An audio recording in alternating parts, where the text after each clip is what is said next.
шаҳзод Сайдаброровро ҳам як лаҳза манзури мо карданд. ин чеҳрае ки дар ҳамин вазъ бояд майдондорӣ мекард, аммо дар сурат маҷлис насабаш дар нагардидааст ва ин чеҳра акнун ҳақ дод. ин чеҳра аз шаҳри Ҳисор, аз ҳақ дод барости Гулов бисёр як ҷавони бароманд, ҷавони 23 солае ки бо Ориф Додов майдондорӣ мекунад, фикр мекунам бисёр ҳам муборизаи пуршиддат мешавад. ҳар ду ҳам сазоворанд.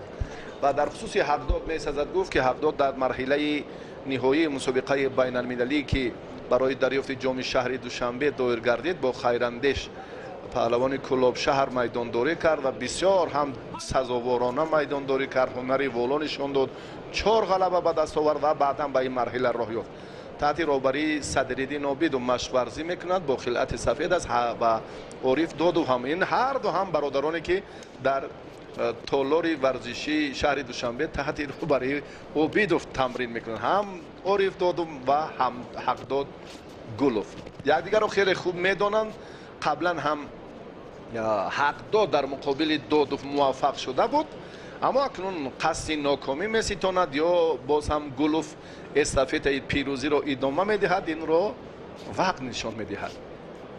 бале мо ҳунарнамои хуби Ориф Додовро дар мусобиқаи байналмилалии гӯштини миллӣ мушоҳида карда будем ки ҳатто дар рӯзи 27 июн бале дарёфти шоҳҷоиза шуд. вале дар он ҷо масалан чӣ гуна баромад кардани Ориф Додовро ҳама медонанд, вале дар ин ҷо гӯштин дигар аст, яъне навъи гӯштин дигар аст. дар ин ҷо гӯштини ҷудо аст, ин ҷо усулҳои мухталиф аст, ин ҷо ҳаракатҳо фарқкунанда ҳастанд, бисёри ҳаракатҳо, ва дар ин ҷо танҳо нафаре ғолиб мешавад ки ҳамун тактика ва усулҳои маъмулро хубтар истифода барад. аммо ман фикр мекунам рақобати инҳо хеле рақобати хуб ҳам, чун аз оғоз мушоҳида кардем, рақобати диданӣ ҳам ҳаст. ду тарафа ҳар ду талош мекунад. бубинед ки Ҳақдод ин самта роҳи интихоб мекунад, баъдан боз ба канори чап ҳаракат мекунад. Ориф ҳам дар истифодаи усулҳои гӯштини миллӣ боз ҳам як бисёр ҳолатҳои зиракӣ ва ҳушёрии худро ҳам хуб нишон медиҳад. ва Ҳақдод бошад як паҳлавоне маҳсуб мешавад ки дар майдонҳои гӯштин назарногир аст, аммо бисёр ҳам як малакаи ғайриоддӣ дорад. ҳатто мо дар чандин тантанаҳои Наврӯзи соли кунунӣ, соли пор ҳам шоҳид будем ки бисёр ин паҳлавон ҳам майдондории хуб мекард дар вазни миёна, дар вазни то 66-70 кило ва ҳатто бо азимҷусаҳои вазни 80 ва 90 килограмм ҳам дар марҳилаҳои асосӣ чин дар гӯштини миллӣ ҷои баргашт нест, нерӯ месанҷид. бисёр як истеъдоди хуб ҳам дорад. ба Ориф ҷои шубҳа нест ки аллакай вақте бо паҳлавони ӯзбекистонӣ чӣ гуна майдондорӣ кард дар тантанаи иди ваҳдати миллӣ, соҳиби шоҳҷоиза мукофотиёлӣ шуд. ин ҳам як бори дигар собит кард ки Ориф бисёр ҳамон зиракӣ маҳорати худро дар сонияҳои охирини ҳамон марҳилаи ниҳоӣ хуб нишон дод. ҳар ду ҳам гуфтем ки як мактабро гузаштанд, дар як толоре ки машқварзӣ мекунанд таҳти роҳбарии Айниддин ва Садриддин Обидов. ҳоло бисёр ҳам барояшон мушкилтар аст. чун медонед дар сурати дар як толор тамрин кардан ва воқиф будан аз маҳорати якдигар барои варзишгарон ман гумон мекунам душвортар мешавад рақобат кардан, зеро хубтар медонанд ки масалан Ориф бо кадом тактика ва усул гӯштин мегирад ва рақибаш чӣ гуна гӯштин мегирад.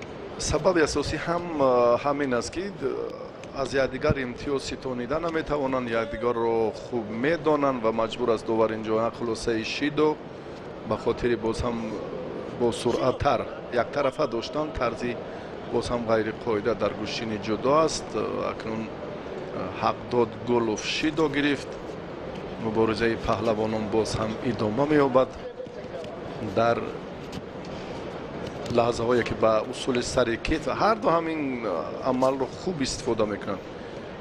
аммо бештари муваффақиятҳое ки мо медонем аз ҷониби Ҳақдод Гулов тавассути ин усул, яъне сари кит ва сари ҳар ду осин доштан. аммо ин ба кор намеояд дар муқобили Ориф Додов, чунки Ориф нафари дигар аст, боз як тарафа дошт. ин ҳам ҷавонтар аст Гулов. چون در خصوصی تجربه مسابقه های بین المللی که کمتر دارد این حالت ها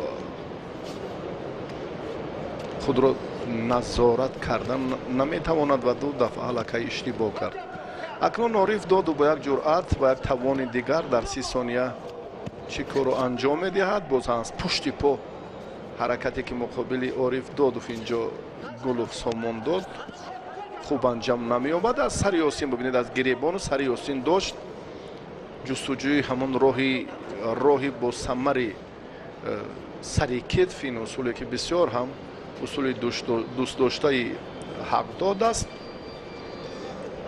خب در اینجا میتواند که گذشت باشد، یعنی اگر دو ورزشگر از یک تالار باشند مثلا با آسانی غالبیت رو با یک دیگر میشود همین طور شدن ممکن است. اگر از میدان داری دست که از هنرنمایی دست کشد به میدان آید تا تسلیم شود، بله چون هم هست. خیرالله عزتوف، استادان ورزیده، تورعلی غنیف، احتم راجموف چندین و خورشید پهلوانی سید مختار و چند تن از چهره هایی که این رقابت رو تماشا دارند. اکنون دومین سبقتی که به همان امتیازی طلایی آورده میرساند.